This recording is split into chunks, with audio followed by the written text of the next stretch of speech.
ರಾಜಣ್ಣ ಅವರಿಗೆ ಸಂಬಂಧಪಟ್ಟದ್ದು. ಸಂಪುಟದಿಂದ ವಜಾ ಆದ್ರು. ನಿಮಗೆ ಒಂದು ವಿಚಾರ ಬಹಳ ಸ್ಪಷ್ಟವಾಗಿ ಆರಂಭದಲ್ಲೇ ಹೇಳ್ಬಿಡ್ತೀನಿ. ಲಾಸ್ಟ್ ಟೈಮ್ ಅಧಿವೇಶನ ಆದಾಗ KN ರಾಜಣ್ಣ ಅವರ ಆರೋಪ ಸದನವನ್ನ ಹಾಳು ಮಾಡಿತ್ತು ಗದ್ದಲ ಗಲಾಟೆಯಿಂದ. ಈ ಬಾರಿ ಸದನದಲ್ಲಿ KN ರಾಜಣ್ಣ ಅವರ ರಾಜೀನಾಮೆ ವಿಚಾರ, ರಾಜೀನಾಮೆ ಅಲ್ಲ ವಜಾ ವಿಚಾರಕ್ಕೆ ಸಂಬಂಧಪಟ್ಟಂತೆ ದೊಡ್ಡ ಮಟ್ಟದ ಕೋಲಾಹಲ ಇದ್ರೂ ಕೂಡ ಆಶ್ಚರ್ಯ ಪಡಬೇಕಾಗಿಲ್ಲ.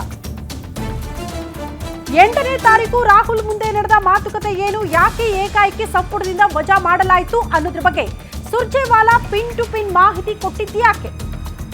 ಆ 4 ಗಂಟೆ ಸಿದ್ದರಾಮಯ್ಯ ಬಿಪಿ ದುಪ್ಪಟ್ಟು ಆಗಿದ್ದೇಕೆ? ಆ ಒಂದು ಕರೆ ರಾಜಣ್ಣಗೆ ಶಾಕ್ ಕೊಡ್ತಾ ಅನ್ನೋದು ಬಹುದೊಡ್ಡ ಪ್ರಶ್ನೆ. ಗ್ಯಾರಂಟಿ ನ್ಯೂಸ್ ನಲ್ಲಿ ಎಕ್ಸ್ಕ್ಲೂಸಿವ್ ಸ್ಟೋರಿಯನ್ನ ನಿಮ್ಮ ಮುಂದೆ ಇಡ್ತಾ ಹೋಗ್ತೀವಿ. ಇದು ರಾಜಣ್ಣ ಅವರಿಗೆ ಏಕಾಏಕಿ ಶಿಕ್ಷೆ ಕೊಡ್ತಾ ಕೈ ಹೈಕಮಾಂಡ್ ಅನ್ನುವಂತ ಪ್ರಶ್ನೆಗೆ ಇಂಚಿಂಚು ಮಾಹಿತಿ ಗ್ಯಾರಂಟಿ ನ್ಯೂಸ್ ನಲ್ಲಿ ನಿಮ್ಮ ಮುಂದೆ.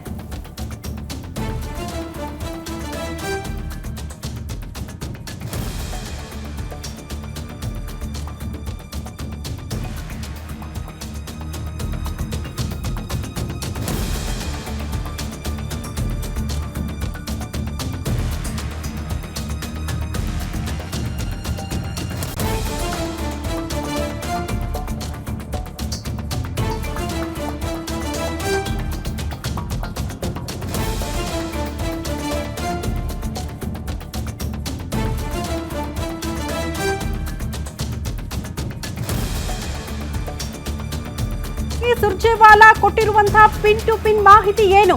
ಆ 4 ಗಂಟೆ ಸಿದ್ದರಾಮಯ್ಯನವರ ಬಿಪಿ ದುಪ್ಪಟ್ಟಾಗಿದ್ಯಾಕೆ? ಆ ಒಂದು ಕರೆ ರಾಜಣ್ಣಗೆ ಶಾಕ್ ಕೊಟ್ಟೆ ಬಿಡ್ತಾ ಅನ್ನೋದು ಬಹುದೊಡ್ಡ ಪ್ರಶ್ನೆ. ಗ್ಯಾರಂಟಿ ನ್ಯೂಸ್ ನಲ್ಲಿ ಎಕ್ಸ್ಕ್ಲೂಸಿವ್ ಸ್ಟೋರಿಯನ್ನ ನಿಮ್ಮ ಮುಂದೆ ಇಡ್ತಾ ಹೋಗ್ತೀವಿ. ಇದು KN ರಾಜಣ್ಣ ಅವರನ್ನ ಏಕಾಏಕಿ ಸಂಪುಟದಿಂದ ವಜಾ ಮಾಡಿರುವುದಕ್ಕೆ ಕಾರಣ ಏನು? ಅದಕ್ಕೂ ಮುನ್ನ ತೆರೆ ಹಿಂದೆ ಆಗಿರುವಂತಹ ಬೆಳವಣಿಗೆಗಳು, ಹೈಕಮಾಂಡ್ ಮಟ್ಟದಲ್ಲಿ ಆಗಿರುವಂತಹ ಬೆಳವಣಿಗೆಗಳು ಏನು ಅನ್ನೋದರ ಇನ್ಸೈಡ್ ಮಾಹಿತಿಯನ್ನ ಗ್ಯಾರಂಟಿ ನ್ಯೂಸ್ ನಿಮ್ಮ ಮುಂದೆ ಇಡ್ತಾ ಹೋಗುತ್ತೆ. ಹೇಳ್ತಾ ಇದ್ವಲ್ಲ, ನಿನ್ನೆ ಮಧ್ಯಾಹ್ನದ ತನಕ ಒಂದೇ ಒಂದು ಚಿಕ್ಕ ಸುಳಿವು ಕೂಡ ಇರಲಿಲ್ಲ ಈ ರೀತಿ ಕ್ರಮ KN ರಾಜಣ್ಣ ಅವರ ವಿರುದ್ಧ ಆಗುತ್ತೆ ಅಂತ. ಹಾಗಾಗಿ ಏಕಾಏಕಿ ಮಧ್ಯಾಹ್ನ ಇಂಥದ್ದೊಂದು ನಿರ್ಧಾರ ಹೊರಬಿದ್ದಿದ್ರ ಹಿಂದೆ ಸಾಕಷ್ಟು ಬೆಳವಣಿಗೆಗಳು ಕೂಡ ಆಗಿತ್ತು ಅನ್ನುವಂತಹ ವಿಚಾರ ಈಗ ಮುನ್ನೆಲೆಗೆ ಬರ್ತಾ ಇದೆ. ಹಾಗಾದ್ರೆ ಸುರ್ಜೇವಾಲಾ ರಾಹುಲ್ ಗಾಂಧಿ ಅವರಿಗೆ ಕೊಟ್ಟಿರುವಂತಹ ಮಾಹಿತಿ ಏನು? ಆ ಮಾಹಿತಿ ಆಧರಿಸಿ ರಾಹುಲ್ ಗಾಂಧಿ ಅವರು ಏನ್ ಹೇಳಿದ್ರು? ಸಂಪುಟದಿಂದ ವಜಾ ಆಗೋದಕ್ಕೆ ಇದೇ ಕಾರಣ ಆಗೋಯ್ತಾ?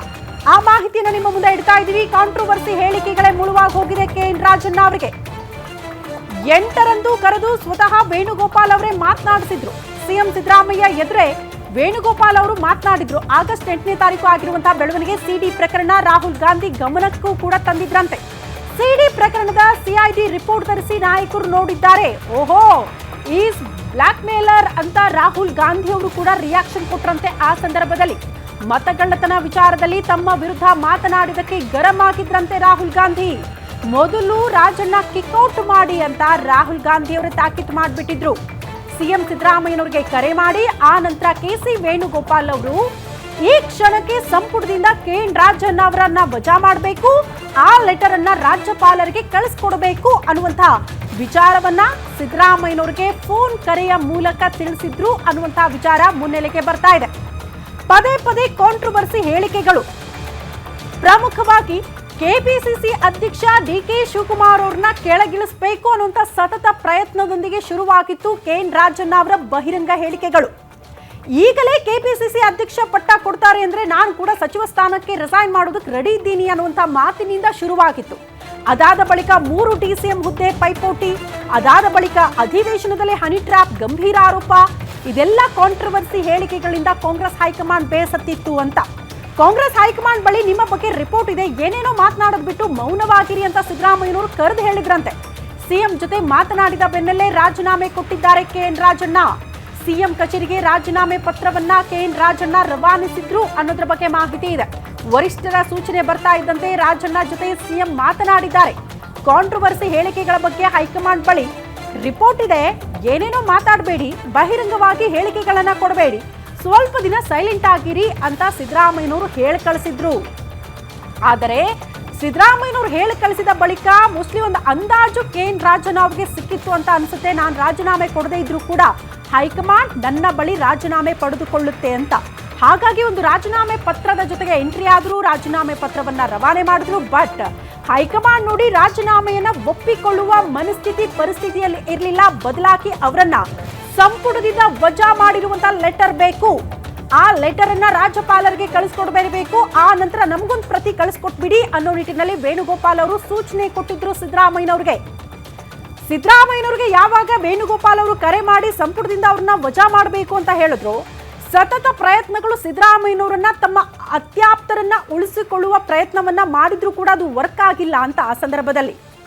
ಹಾಗಾದ್ರೆ ಏನೆಲ್ಲ ಮಾತುಕತೆ ಆಗಿತ್ತು ಈ ಎಲ್ಲಾ ಬೆಳವಣಿಗೆಗೆ ಸಂಬಂಧಪಟ್ಟಂತೆ, ಅಂದ್ರೆ ರಾಜೀನಾಮೆ ಅಥವಾ ವಜಾ ಆಗೋಕ್ಕೂ ಮುನ್ನ ಏನ್ ಡೆವಲಪ್ಮೆಂಟ್ ಆಗಿತ್ತು, ಏನೆಲ್ಲ ಮಾತುಕತೆಗಳು ಆಗಿತ್ತು ಅನ್ನೋದ್ರ ಕುರಿತು ಡೀಟೇಲ್ಸ್ ಅನ್ನ ನಿಮ್ಮ ಮುಂದೆ ಇಡ್ತಾ ಇದೀವಿ. ರಾಜನ್ನ ವಿವಾದಗಳು ಏನು, ಯಾವುದೆಲ್ಲ ವಿಚಾರಗಳು ಅವ್ರಿಗೆ ಮುಳುವಾಯಿತು ಅಂತ. ವಿವಾದ ಎರಡಕ್ಕೆ ಹೋಗ್ಬಿಡೋಣ. ಮತಗಳ್ಳತನದ ಆರೋಪದ ಬಗ್ಗೆ ಕಾಂಗ್ರೆಸ್ ವಿರುದ್ಧನೇ ಅವರು ಮಾತನಾಡಿದ್ದು ಅತಿ ದೊಡ್ಡ ಹಿನ್ನಡೆ ಆಯಿತು ಅನ್ನೋದನ್ನ ಗಮನಿಸಬೇಕು. ತಮ್ಮದೇ ಸರ್ಕಾರದ ವಿರುದ್ಧ ಪದೇ ಪದೇ ಹೇಳಿಕೆಗಳನ್ನ ಕೊಡ್ತಾ ಇದ್ರು. ಹೈಕಮಾಂಡ್ ಎಚ್ಚರಿಕೆ ಬಳಿಕವೂ ಕೂಡ ಡೋಂಟ್ ಕೇರ್ ನಡೆಯನ್ನ ಅನುಸರಿಸಿದ್ರು KN ರಾಜಣ್ಣ. ರಣದೀಪ್ ಸುರ್ಜೇವಾಲಾ ಸಭೆ ಕುರಿತು ವ್ಯಂಗ್ಯದ ಮಾತುಗಳನ್ನ ಕೂಡ ಆಡಿದ್ರು. ನಿಮಗೆಲ್ಲ ಗೊತ್ತು, ಶಾಸಕರನ್ನ ಕರೆದು ಮಾತನಾಡಿದ್ದು ಕೂಡ ಸರಿಯಲ್ಲ ಅನ್ನುವಂಥ ಓಪನ್ ಸ್ಟೇಟ್ಮೆಂಟ್. ಜೊತೆಗೆ ಅಧಿಕಾರಿಗಳ ಜೊತೆಗೆ ಸಭೆ ಮಾಡಿದ್ರು ಸುರ್ಜೇವಾಲಾ ಅನ್ನೋ ಕಾರಣಕ್ಕೆ ಇದು ಅಸಂವಿಧಾನಿಕ ಅನ್ನುವಂಥ ಪದವನ್ನ ಕೂಡ ರಾಜಣ್ಣ ಅವರು ಆ ಸಂದರ್ಭದಲ್ಲಿ ಬಳಕೆ ಮಾಡಿದ್ರು. ಸಿದ್ದರಾಮಯ್ಯನವರೇ ಮುಂದಿನ 5 ವರ್ಷ ಸಿಎಂ ಆಗಿರ್ತಾರೆ. ಪದೇ ಪದೇ ಈ ಸ್ಟೇಟ್ಮೆಂಟ್ಗಳು KN ರಾಜಣ್ಣ ಅವರಿಂದ ಕೇಳೋದಕ್ಕೆ ಸಿಗ್ತಾ ಇತ್ತು. ಕೆಪಿಸಿಸಿ ಅಧ್ಯಕ್ಷರನ್ನ ಬದಲಾವಣೆ ಮಾಡಬೇಕು ಅನ್ನುವಂಥ ಪಟ್ಟನ್ನ ಕೂಡ KN ರಾಜಣ್ಣ ಅವರು ಹಿಡಿದಿದ್ರು. DK ಶಿವಕುಮಾರ್ ಅವರನ್ನ ಕೆಪಿಸಿಸಿ ಅಧ್ಯಕ್ಷ ಸ್ಥಾನದಿಂದ ಕೆಳಗಿಳಿಸಬೇಕು, ಬೇರೆಯವರಿಗೆ ಆ ಸ್ಥಾನ ಸಿಗಬೇಕು ಅನ್ನುವಂಥ ಪೈಪೋಟಿ. ಹಾಸನ ಉಸ್ತುವಾರಿ ಬೇಡವೇ ಬೇಡ ಅಂತ KN ರಾಜಣ್ಣ ಅವರು ತಕರಾರು ತೆಗೆದಿದ್ದು, ದಲಿತ ಸಚಿವರ ಸಭೆ ಮಾಡಿ ಸಮರ್ಥನೆ ಮಾಡಿಕೊಂಡಿದ್ದು ಕೂಡ ಇವರಿಗೆ ಹಿನ್ನಡೆ ಆಗಿದೆ ಅಂತ ಹೇಳಲಾಗ್ತಾ ಇದೆ. ಸೆಪ್ಟೆಂಬರ್ನಲ್ಲಿ ಬದಲಾವಣೆ ಅನ್ನೋ ಹೇಳಿಕೆ ಕೊಟ್ಟಿದ್ರು, ಅತಿ ದೊಡ್ಡ ಕ್ರಾಂತಿ ಆಗುತ್ತೆ ಅಂತ ಹೇಳಿದ್ರು. ಬಟ್ ಆಗಸ್ಟ್ನಲ್ಲೇ KN ರಾಜಣ್ಣ ಅವರೇ ಕ್ರಾಂತಿ ಸೃಷ್ಟಿ ಮಾಡಿ ಹೋಗೋ ಮಟ್ಟಿಗೆ ಆಗುತ್ತೆ ಅಂತ ಮೋಸ್ಟ್ಲಿ ಯಾರು ಕೂಡ ನಿರೀಕ್ಷೆ ಮಾಡಿರಲಿಲ್ಲ. ನಮ್ಮದೇ ಸರ್ಕಾರ ಇದ್ದಾಗಲೇ ತಪ್ಪಾಗಿರೋದು ಅಲ್ವಾ ಅನ್ನುವಂಥ ಸ್ಟೇಟ್ಮೆಂಟ್ ಕೊಟ್ರಲ್ಲ, ಇದು ಅತಿ ದೊಡ್ಡ ಹಿನ್ನಡೆ KN ರಾಜಣ್ಣ ಅವರಿಗೆ ಅನ್ನೋದು ಕೂಡ ಬಹಳ ಸ್ಪಷ್ಟ. ಈ ಬಗ್ಗೆ ಮತ್ತಷ್ಟು ಡೀಟೇಲ್ಸ್ ಅನ್ನ ಪಡ್ಕೊಳ್ಳೋಣ. ಸ್ಪೆಷಲ್ ಕರೆಸ್ಪಾಂಡೆಂಟ್ ಆದಂತಹ ವೀರೇಶ್ ದಾನಿ ನೇರ ಸಂಪರ್ಕದಲ್ಲಿ ಜಾಯಿನ್ ಆಗ್ತಿದ್ದಾರೆ. ವೀರೇಶ್, ಓಕೆ, ಲೈವ್ ಅಲ್ಲಿ ಜಾಯಿನ್ ಆಗ್ತಾರೆ ಅಂತ ಅಂದ್ಕೊಂಡಿದ್ದೀನಿ ನಾನು. ಓಕೆ, ವೀರೇಶ್ ಅವ್ರ ಹತ್ರ ಮಾಹಿತಿ ಪಡ್ಕೊಳ್ಳೋಣ. ಅದಕ್ಕೂ ಮುನ್ನ ಒಂದಷ್ಟು ಡೀಟೇಲ್ಸ್ ಅನ್ನ ನಿಮ್ಮ ಮುಂದೆ ಇಡ್ತಾ ಇದ್ವಿ ನಾವು KN ರಾಜಣ್ಣ ಅವರ ವಿಚಾರಕ್ಕೆ ಸಂಬಂಧಪಟ್ಟಂತೆ. ಸೊ ಈ ವಿವಾದಗಳು ಯಾವುದು ಮುಳುವಾಯಿತು, ಏನ್ ಬೆಳವಣಿಗೆ ಆಯಿತು ಅನ್ನೋದ್ರ ಇನ್ಸೈಡ್ ಮಾಹಿತಿನ ನಿಮ್ಮ ಮುಂದೆ ಇಡೋದಕ್ಕೆ ನಮ್ಮ ಪ್ರತಿನಿಧಿ ವೀರೇಶ್ ದಾನಿ ನೇರ ಸಂಪರ್ಕದಲ್ಲಿ ಜಾಯಿನ್ ಆಗ್ತಿದ್ದಾರೆ. ವೀರೇಶ್, ಪದೇ ಪದೇ ಕಾಂಟ್ರವರ್ಸಿ ಹೇಳಿಕೆಗಳು. ಈಗ ಬಿಜೆಪಿ ಪಾಳ್ಯದಲ್ಲಿ ಯತ್ನಾಳವರು ಫೈರ್ ಬ್ರ್ಯಾಂಡ್ ಅಂತ ಹೆಂಗ್ ಹೇಳ್ತಾ ಇದ್ವೋ, ಈಗ ಈ ಕಡೆ ಕಾಂಗ್ರೆಸ್ ಪಾಳ್ಯದಲ್ಲಿ KN ರಾಜಣ್ಣ ಅವರು ಆ ರೀತಿ ಫೈರ್ ಬ್ರ್ಯಾಂಡ್ ಆಗಿ ಗುರುತಿಸ್ಕೊಂಡಿದ್ರು. ಪದೇ ಪದೇ ಸಿದ್ದರಾಮಯ್ಯನವರನ್ನ ಎಲ್ಲಾ ವಿಚಾರಗಳಲ್ಲೂ ಕೂಡ ಪ್ರೊಟೆಕ್ಟ್ ಮಾಡ್ತಾ ಇದ್ರು. ಬಟ್ ಅಂಥವರಿಗೆ ಹಿನ್ನಡೆ, ಸಂಪುಟದಿಂದ ವಜಾ ಮಾಡ್ತಾರೆ ಅಂತ ಆದ್ರೆ ಯಾವ ವಿಚಾರಗಳು ಮುಳುವಾಯ್ತು ಅಂತ. ಈ ಹಿಂದೆ ಕಾಂಟ್ರವರ್ಸಿ ಹೇಳಿಕೆಗಳನ್ನ ಓಕೆ ಬಿಡಿ, ಆಗತ್ತೆ ಬಿಡಿ ಅಂತ ಹೇಳ್ತಾ ಇತ್ತು ಹೈಕಮಾಂಡ್. ಬಟ್ ರಾಹುಲ್ ಗಾಂಧಿ ಅವರ ವಿರುದ್ಧ ಮಾತನಾಡಿದ್ದೇ ಮುಳುವಾಯ್ತಾ ಹೆಂಗೆ ಅಂತ? ಶ್ರುತಿ, KN ರಾಜಣ್ಣ ಅವರು ನೇರ ನಡೆನುಡಿಯ ವ್ಯಕ್ತಿತ್ವ ಹೊಂದಿರುವಂಥವರು. ಆದರೆ KN ರಾಜಣ್ಣ ಅವರ ನೇರ ನಡೆನುಡಿಯ ಮಾತುಗಳೇ ಇವತ್ತು ಅವರಿಗೆ ಮುಳುವಾಗಿದೆ ಅಂತ ಹೇಳಿದ್ರೆ ತಪ್ಪಾಗಲ್ಲ ಅಂತ ಹೇಳ್ಬೋದು. ಈ ಹಿಂದೆನೂ ಸಹ KN ರಾಜಣ್ಣ ಅವರು ಸಾಕಷ್ಟು ಹೇಳಿಕೆಗಳನ್ನು ಕೊಟ್ಟಿದ್ರು, ಸಾಕಷ್ಟು ಅವರ ಹೇಳಿಕೆಗಳಿಂದ ವಿವಾದಗಳು ಸಹ ಆಗಿದ್ವು. ನಾವು ನೋಡೋದಾದ್ರೆ ಈ ಹಿಂದೆನೂ ಸಹ ಅವರು CD ವಿಚಾರ ಆಗಿರ್ಬೋದು, ಹನಿ ಟ್ರ್ಯಾಪ್ ವಿಚಾರದಲ್ಲಿ ಬಹಳಷ್ಟು ಬಹುದೊಡ್ಡದಾದಂಥ ಆರೋಪವನ್ನು ಮಾಡಿದ್ರು. ಸದಾಶಿವನಗರದಲ್ಲಿ CD ಫ್ಯಾಕ್ಟರಿ ಇದೆ ಅನ್ನೋ ಒಂದು ಆರೋಪವನ್ನು ಮಾಡಿದ್ರು. ಈ CD ಫ್ಯಾಕ್ಟರಿ ಹಿಂದ್ಗಡೆ ಸಾಕಷ್ಟು ಹಿರಿಯ ನಾಯಕರಿದ್ದಾರೆ, ಇದರಲ್ಲೂ ರಾಷ್ಟ್ರೀಯ ನಾಯಕರು ಸಹ ಭಾಗಿಯಾಗಿದ್ದಾರೆ ಅನ್ನೋ ಒಂದು ಗಂಭೀರವಾದಂಥ ಆರೋಪವನ್ನು ಮಾಡಿದ್ರು. ಅದಾದ ಬಳಿಕ DCM ಸ್ಥಾನಗಳ ಹಂಚಿಕೆ ವಿಚಾರದಲ್ಲೂ ಸಹ ಸಾಕಷ್ಟು ಬಹುದೊಡ್ಡದಾದಂತಹ ಬೇಡಿಕೆಯನ್ನು ಇಟ್ಟಿದ್ರು. 3 DCMಗಳನ್ನು ಮಾಡಬೇಕು ಅನ್ನೋ ಒಂದು ಆಗ್ರಹವನ್ನು ಸಹ ಮಾಡಿದ್ರು. ಅದಾದ ಬಳಿಕ KPCC ಅಧ್ಯಕ್ಷ ಸ್ಥಾನ ಬದಲಾವಣೆ ವಿಚಾರದಲ್ಲೂ ಸಹ DCM DK ಶಿವಕುಮಾರ್ ಅವರಿಗೆ ಟಕ್ಕರ್ ಕೊಡೋ ವಿಚಾರಕ್ಕೆ ಹೋಗಿನೂ ಸಹ ಅಲ್ಲೂ ಸಹ ವಿವಾದವನ್ನು ಮೈಮೇಲೆ ಎಳೆದುಕೊಂಡಿದ್ರು. ಹೀಗಾಗಿ KN ರಾಜಣ್ಣ ಅವರು ಹೇಳ್ತಿರ್ತಕ್ಕಂಥ ಎಲ್ಲ ಹೇಳಿಕೆಗಳು ಸಹ ಒಂದು ಕಡೆ ಕೌಂಟ್ ಆಗ್ತಾ ಹೋಗ್ತಾ ಇತ್ತು. ಇನ್ನೊಂದು ಕಡೆ ಅವರು ಹಿರಿಯ ಸಚಿವರಾಗಿದ್ದರೂ ಸಹ, ಅನುಭವ ಹೊಂದಿದ್ರೂ ಸಹ ಅವರ ಏನು ಉಪಾಧ್ಯಾಪಿ ಎಡಬಿಡಂಗಿತನದ ಹೇಳಿಕೆಗಳೇ ಅವರಿಗೆ ಇವತ್ತು ಮುಳುವಾಗಿದೆ ಅಂತ ಹೇಳಿದ್ರೆ ತಪ್ಪಾಗ್ಲಿಕ್ಕಿಲ್ಲ ಅಂತ ಹೇಳ್ಬೋದು. ಆ ಹಿನ್ನೆಲೆಯಲ್ಲೇ ಅವರು ಇತ್ತೀಚೆಗೆ ರಾಹುಲ್ ಗಾಂಧಿ ಮತಗಳ್ಳತನದ ಆರೋಪದ ವಿಚಾರದಲ್ಲಿ ಬೆಂಗಳೂರಿನಲ್ಲಿ ಬಹುದೊಡ್ಡದಾದಂಥ ಪ್ರತಿಭಟನೆಯನ್ನ ಮಾಡಿದ್ರು. ಈ ಹೋರಾಟವನ್ನು ಇಡೀ ದೇಶಾದ್ಯಂತ ಕೊಂಡೊಯ್ಯಲಿಕ್ಕೆ ಮುಂದಾದಂಥ ಸಂದರ್ಭದಲ್ಲೇ ರಾಹುಲ್ ಗಾಂಧಿ ಅವರ ಹೇಳಿಕೆಗೆ ತದ್ವಿರುದ್ಧವಾಗಿ ಏನು KN ರಾಜಣ್ಣ ಅವರ ಹೇಳಿಕೆಯನ್ನು ಕೊಟ್ಟರು, ಆ ಹೇಳಿಕೆ ಇವತ್ತು ಅವರಿಗೆ ಮುಳುವಾಗಿರುವಂಥದ್ದು. ಅವರು ಏನು ಕೊಟ್ಟಂತ ಹೇಳಿಕೆಯ ವಿಚಾರವನ್ನೇ ಇಂಡಿ ಒಕ್ಕೂಟದ ಒಬ್ಬ ಸದಸ್ಯರು ರಾಹುಲ್ ಗಾಂಧಿ ಅವರ ಗಮನಕ್ಕೆ ತರ್ತಾರೆ. ರಾಹುಲ್ ಗಾಂಧಿ ಅವರು ಸಹ ಈ ವಿಚಾರಕ್ಕೆ ಸಂಬಂಧಿಸಿದಂತೆ ಅವರನ್ನ ಮೊದಲು ಪಕ್ಷದಿಂದಲೇ ಕಿಕ್ಔಟ್ ಮಾಡಿ ಅನ್ನೋ ಒಂದು ಎಚ್ಚರಿಕೆಯನ್ನು ಕೊಡ್ತಾರೆ. ಆದರೆ ಸಿಎಂ ಸಿದ್ದರಾಮಯ್ಯನವರು ಹಿರಿಯ ನಾಯಕರುಗಳನ್ನ AICC ನಾಯಕರುಗಳನ್ನ ಮನವರಿಕೆ ಮಾಡಿಕೊಡುವಂಥದ್ದಕ್ಕೆ ಮುಂದಾಗ್ತಾರೆ. ಈ ಹಿಂದೆನೂ ಸಹ ವಾಲ್ಮೀಕಿ ಸಮುದಾಯದಲ್ಲಿ ಒಬ್ಬ ಸಚಿವರನ್ನ ನಾವು ಸಂಪುಟದಿಂದ ಕೈ ಬಿಟ್ಟಿದ್ದೀವಿ, ಇದೀಗ ಇನ್ನೊಬ್ಬ ಸಚಿವರನ್ನ ಕೈ ಬಿಟ್ರೆ ಆ ಸಮುದಾಯಕ್ಕೆ ತಪ್ಪು ಸಂದೇಶ ಹೋಗುತ್ತೆ, ಸದ್ಯಕ್ಕೆ ಅವರನ್ನ ಸಚಿವ ಸ್ಥಾನದಿಂದ ವಜಾ ಮಾಡೋಣ ಅನ್ನೋ ಒಂದು ಮನವಿಯನ್ನ ಮಾಡಿಕೊಂಡ ಬಳಿಕ ಸದ್ಯಕ್ಕೆ ರಾಜಣ್ಣ ಅವರು ಈಗ ಸಚಿವ ಸಂಪುಟದಿಂದ ವಜಾ ಆಗಿದ್ದಾರೆ.